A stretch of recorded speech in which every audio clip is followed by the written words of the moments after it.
welcome, and it's good to have you. I'm David. I'm one of the pastors here, and we have been talking about how it is that we are able to stay on course with the one thing that's important. And if you take out your insert there, you will see that the one on cardstock says one thing is necessary, and we've been talking about the fact that our faith is very simple, and we worked through what it was, the one thing that Jesus said was important. So Martha is running around doing this and doing that, preparing meals, and things that are really socially expected. It was expected that they'd feed Jesus, but in the discussion, Jesus says to Mary and to Martha, Martha, chill out. One thing is important, and Mary is doing it. And then we said, what was that? She was sitting there building a relationship with Jesus Christ. This morning we're going to look at the ministry of Jesus Christ, and we're going to find that relationships were very, very important. And so we've been talking about the fact that we have a relationship with each other, relationship with people around us, and we have a relationship with God. And how does all that work? Now, I would like to start with the story that Jesus told about the parable of the shrewd manager. That shrewd manager. If you want to take that out, I'm going to read through it as quickly. Jesus told his disciples, there was a rich man whose manager was accused of wasting his possessions. So he called him in and he asked him, what's this I hear about you? Give me an account of your management because you can manage it no longer. The manager said to himself, what am I going to do now? Master's taken away my job. I'm not strong enough to dig, and I hate it anyways. And, that may not be there. I'm ashamed to beg. I know what I'll do. When I lose my job here, people will welcome me into their houses. So he called each one of his master's debtors, and he asked the first one, how much do you owe my master? 900 gallons of olive oil, he replied. The manager says, look, take your bill, sit down quickly, and make it 450. Then he asked the second debtor, how much do you owe? 1,000 bushels of wheat, he replied. Okay, take your bill, make it 800. The master commended the dishonest manager because he had acted shrewdly. The people of this world are more shrewd in dealing with their own kind than are the people of light. I tell you, use worldly wealth to gain friends for yourself, so that when it is gone, you will be welcomed into eternal dwellings.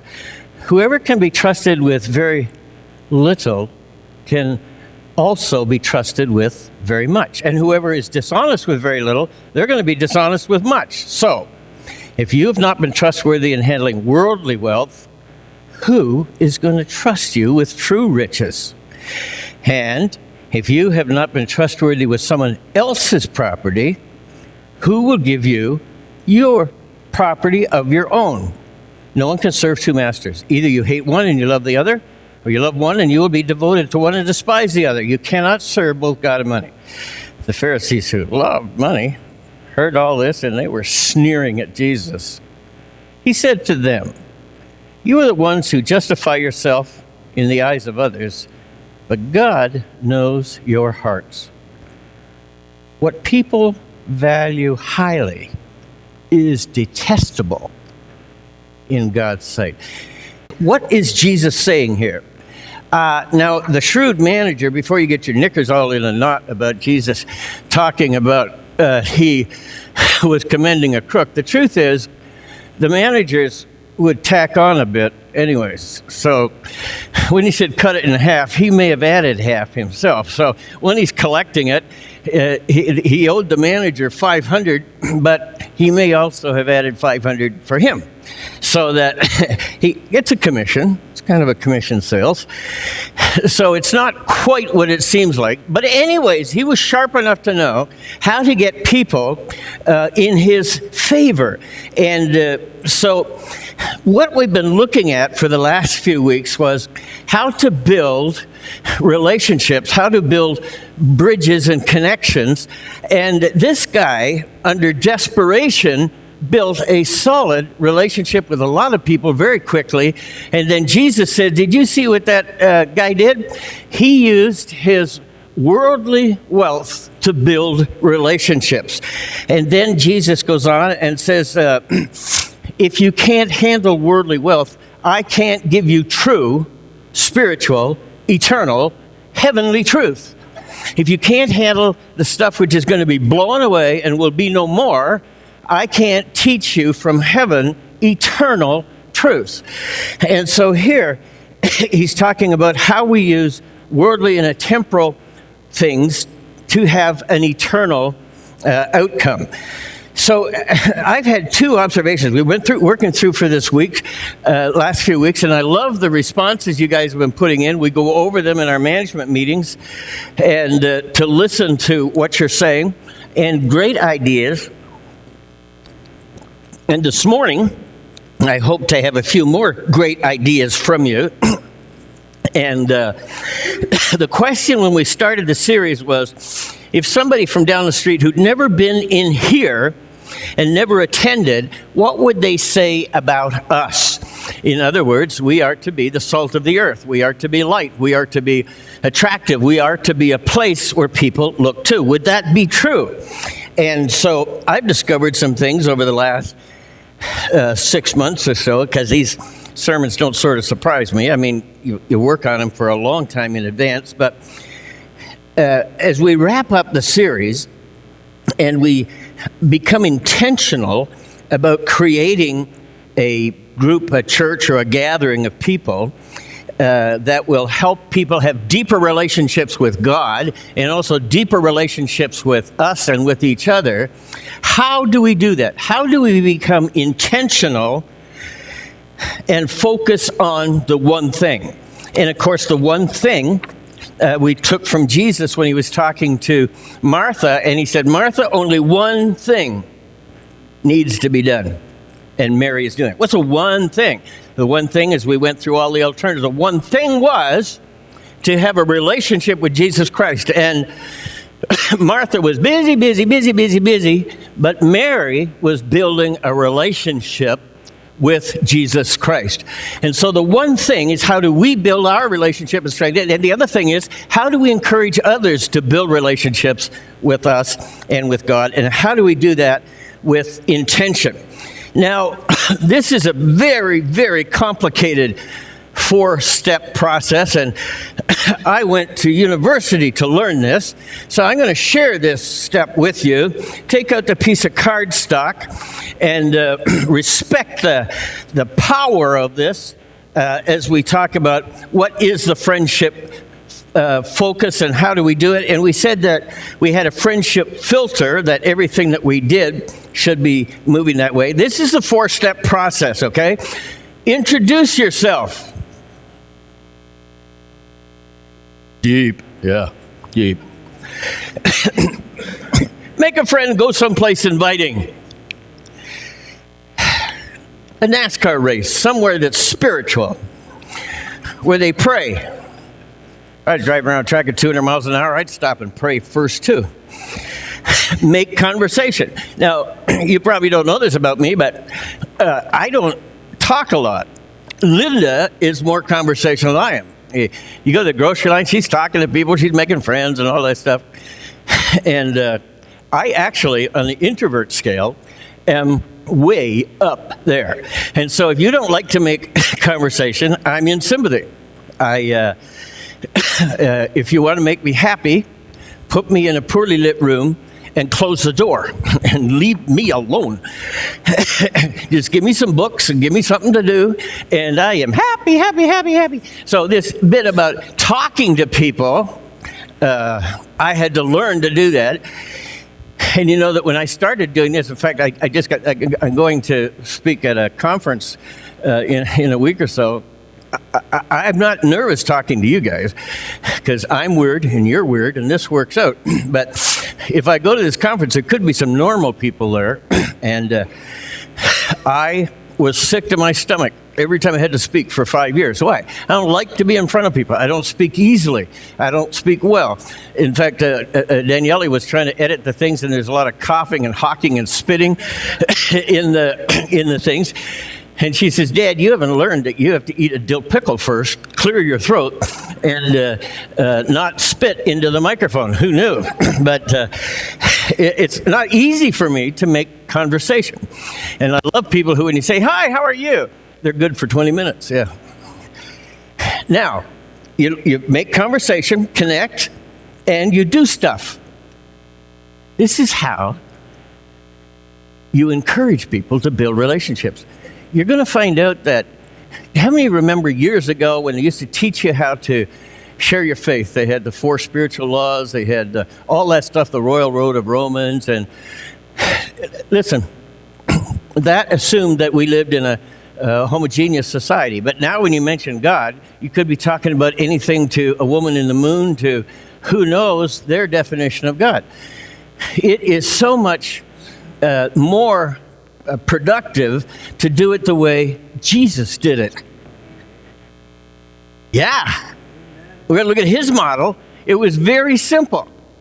He would do stuff like talk to people, and he had friends, and he made friends, and people liked him. Now, for some of you, that's going to be a problem, but fake it till you make it. Pretend you're nice as you go and make friends. And I've been thinking about as we do the service, how do we do it? And when we were here 25 years ago, the girls were little, and we used to talk about family stories. And I think that as we share our faith, it's not complicated, but even as I work through the scriptures, it requires that you tell stories. Stories help you get closer. Now, just out of idle curiosity, I'd like you to get together with 2 or 3 people, and if you have a pen with you, what are, when I say our first step is to introduce yourself, and we need to move away from our old thinking of how to share your faith, to take out your little booklet, and so this is a simple thing, but it will be profound. I want you to write down 2 or 3 things under where you would be or how you would introduce yourself and go someplace together. What do you mean introduce myself? Everybody knows me. Okay, tell me the first and last names of 3 of your neighbors.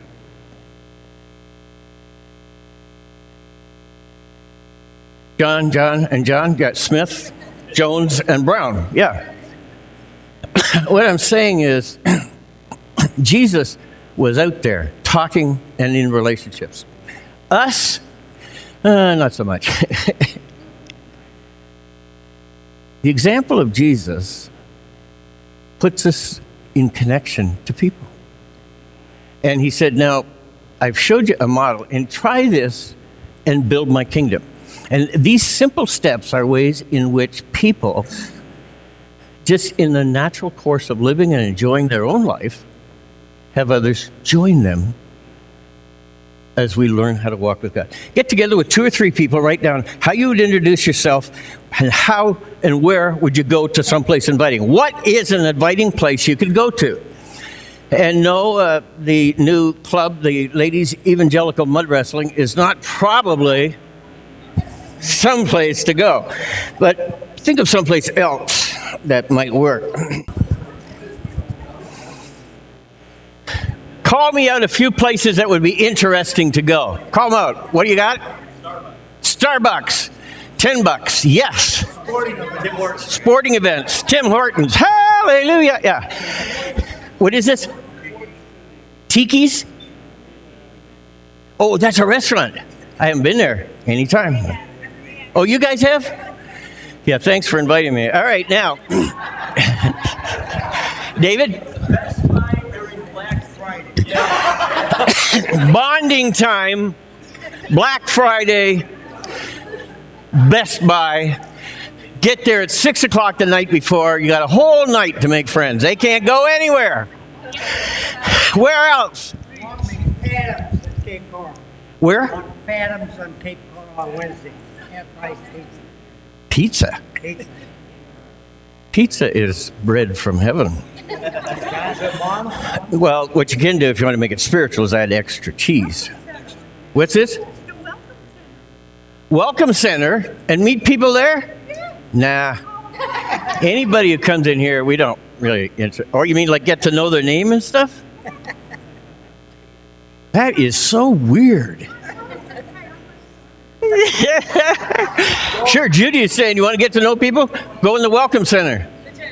Fishing. Did you? Oh, the gym. Yes. And fishing too. When Linda and I went to our gym back when we were younger and actually used to do physical stuff, I would say that at the end of a few months, everybody knows everybody. I mean, you're standing there without any clothes on. It's kind of a close relationship. You know what I mean? And I know that you can't unsee that now. Okay, so write those down and pass those in at the end. Now, the third part is making conversation. Now, our life is to be intentional. Do you know that if you don't know where you're going, you're likely to wind up anywhere? I just thought I'd throw that out there. If you don't have direction and purpose, you're just going to wind up anywhere. So at the end of your life, you're going to be somewhere, but Jesus is suggesting be there on purpose. So, how, edit that. If it was easy, anybody could do it. All right, now, when it comes to making conversation, if you let me lead the conversation, I'm only going to talk about stuff like hooking up LEDs, making battery packs and power things, and a little bit about NASCAR and that kind of stuff. But that would mean I would find people of like, you guys go to NASCAR. Don't you go to Daytona? Yeah, you weren't in church. I remember. I remember. All right. Now, but also our conversation has to be intentional. What do I mean by that? In the scripture, it says they went everywhere preaching the gospel. That's not really what it said. It said that they went everywhere gossiping the gospel. It means that they just interjected this faith of theirs, this new exciting person, Jesus, who was dead and is now alive, and who had come into them to give them power over every temptation and every trial. And so it says they went everywhere just working Jesus into a natural conversation. It's not a natural conversation to go door to door and say, are you on your way to heaven or hell? It's a little tense. But if we build a relationship, it's a natural conversation. Mine easiest thing is, hey, tell me where you are in your spiritual journey. And you get to hear where they are. So often they started and they put part of their journey at church, and they rejected that. It didn't make sense. It wasn't well done. And you have a place to start a conversation. And here you can say, if you don't like organized religion, you ought to come to our church. It'll come to you. All right. Now, so we work into the life of ours, the life of Jesus Christ. Oh, there's another guy. He was a CEO, a very confident guy, but he flew a lot. And so he would say, as they were flying, he would say, tell me about your spiritual journey. And they'd outline this whole, what their belief system was. There's a lady in the moon who started all things, and from giraffes we get porpoises. And so they would explain their spiritual journey, where they were and what they were thinking. And he'd let them talk for an hour and a half. And then when they got done, he would say, that's interesting. Now, if any of what you just said is wrong, would you like someone to tell you?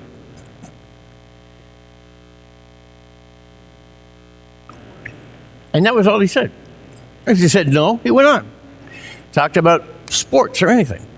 But if they said yes, he had given permission to share his story. in his spiritual journey, he was on this one trip, and he said, now, if any of that was wrong, would you like someone to tell you?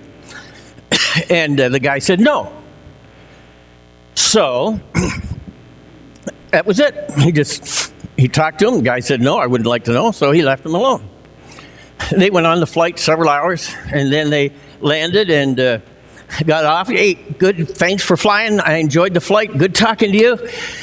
And he went down the concourse, and he looked back, and there was this guy flying with his board behind him, his suitcase on wheels, and he just screaming down the concourse, hey, wait.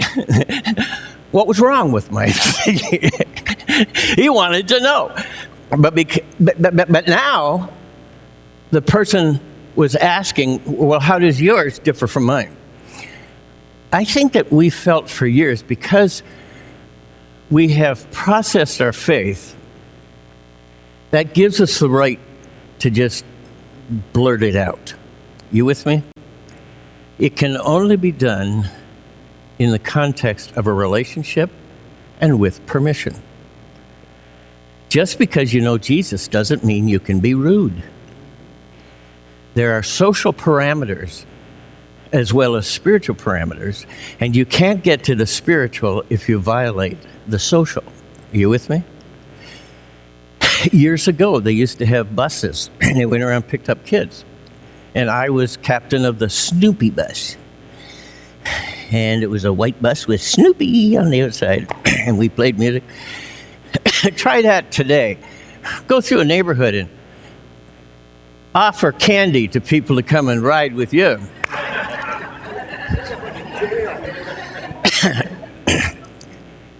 The story must be presented in socially acceptable context, or you don't have permission to talk about Jesus Christ. So we talked about a conversation, and I think for those of us of the faith, we probably should be building in times of prayer. So we make conversation. You go right in there, gossip the gospel, and then we do stuff together. Now, that's slightly different than going someplace inviting. Going someplace inviting is a get to know you. You know what I mean? And the do stuff together is relationship building. Corporations know that if you want to build a team, you go and do something together. So they go to those rooms, they lock you in, you got to get out. What do they call those things? What's it called? Escape room, yeah. And then everybody that's doing stuff and building relationships. And so those are, yes. Behave. All right. I don't say that right now.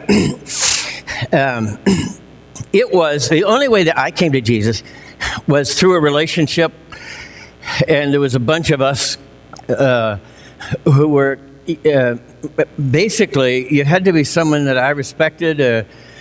And there was about 4 or 5 of us who were high producers. We were selling when IBM was in the small computer business and some other stuff.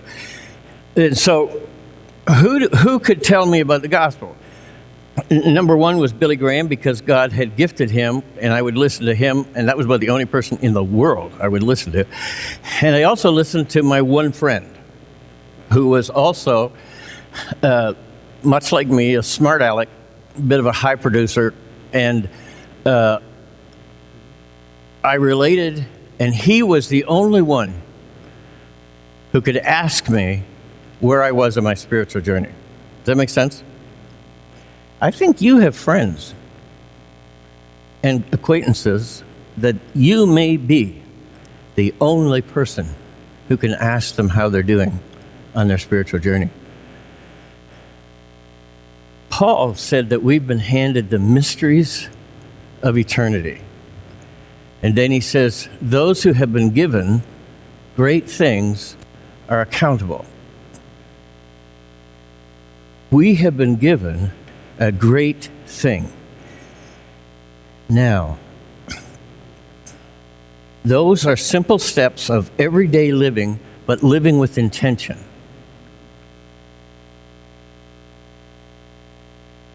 when it says, one of the things that they suggested when it comes to presenting Jesus Christ, one of the things is now, I don't think anybody has killed you or you've been kicked out or anything yet, but when I go there, you're as likely as not to say, we're going to pray, what would you like me to pray about? Or to volunteer. You've made a connection and one of the staff or somebody, you know that they're going through something because you've talked and had conversation, and you offer to pray for them. And if you want prayer, go to McDonald's at 7 in the morning. And no, I'm going for the evening McDonald's gang. Okay. Are you with me? All he did was just say, hey, we're going to pray. Can we pray for you? And I was with a guy, a lawyer friend of mine, and every time we went to our server, he would say, hey, we're just going to pray. Anything I can pray for you. What are we doing? We're just gossiping the gospel. It's not a big deal. Some people are embarrassed and all flustered that you ask them. Some people need to know that somebody cares. And we are children of the living God who cares about them. Do stuff together. Take 2 minutes and write things that you can do together. Now, the other one was places you could go. What activities do you think we could do? And in the area of making conversation, what kind of things would you put into your conversation that are natural and let you build connections? And then what kind of things would you do together? We mentioned those lockup rooms, or escape rooms. People get really close. Like if you have to go and use the facilities and you're locked in a room, you make friends. Get me out of here. Help. Do this. And it's a bonding time. So what else would you do that's an activity?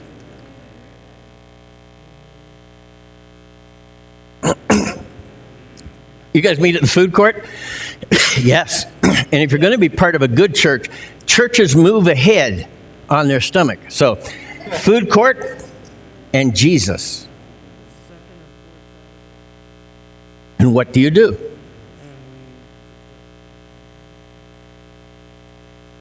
The word, or fellowship, or people come by and look at us with our Bibles. Do people do that? Yes, absolutely. Oh, you're weird. Stone does that too, right? Stones Yeah. are there. Yeah. We also have a place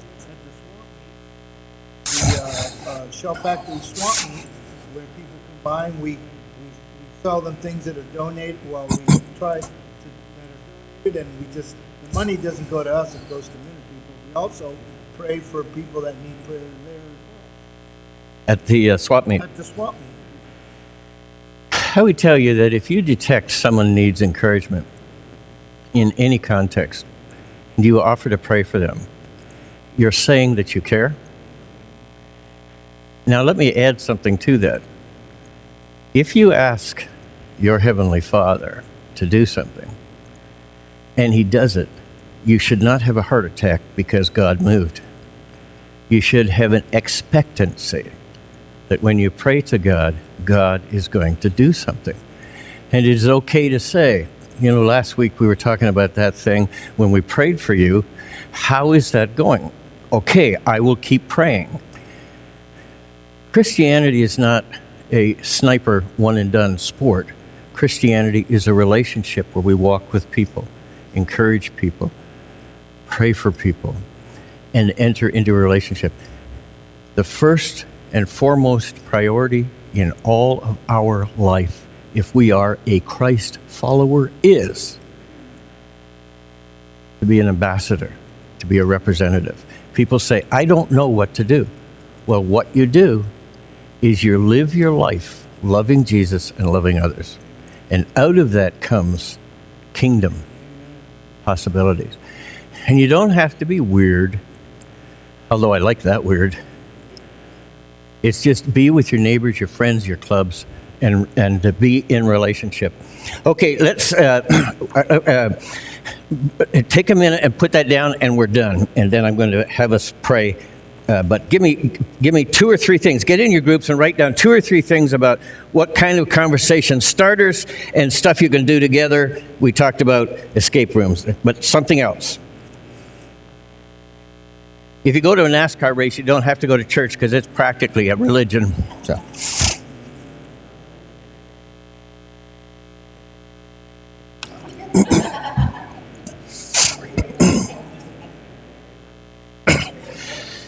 You write them down? Because I want to have those cards. We want to go over them. And appreciate that. Here's some pens, Cape Coral Community pens. You can hand those out. All right, got some 2 or 3 ideas? Write them down and then put them on the offering plate at the end of the service. All right. Would you stand with me?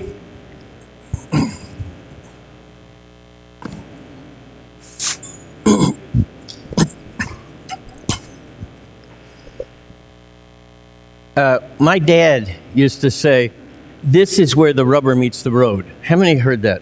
This is where the rubber meets the road? Oh, yeah. Yeah, some of you are as old as my dad, too. I think he's 106 now. But this is where the rubber meets the road. We often talk about the fact that going to church, singing songs, and listening to a guy is not really our faith. Are you with me? What is our faith? Our faith is praying for people, talking to people, gossiping the gospel, building relationships, inviting them into and it all happens once we leave here. You come here just so that I can annoy you, and then when you go out, you practice your faith. Okay? So this week,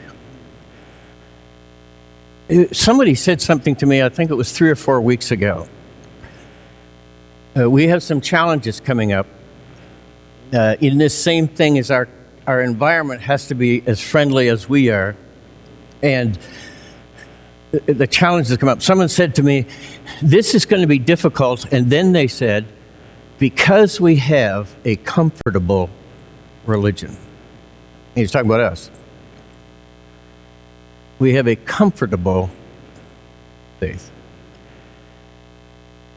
Greater love has no man than he lay down his life for another. Nobody's asking you to get crucified. That's been done. And it brought to us great power. Because after he was crucified, he came back to life and defeated every principality and every power in the universe. But he does ask us to build relationships. You see it? Do you see it?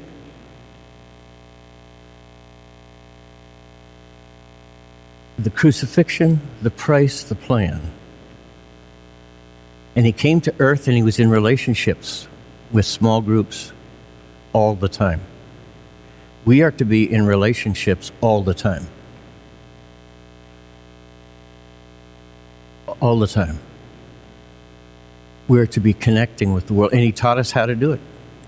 You go to people's houses and you eat. You take people out for coffee, Starbucks. You invite people over for a cookout. You are connected in relationships to people and to God. That's how complicated your faith is. One last saying of my dad, and then I'm going to quit. What does that mean when a pastor says, I'm almost done? Nothing.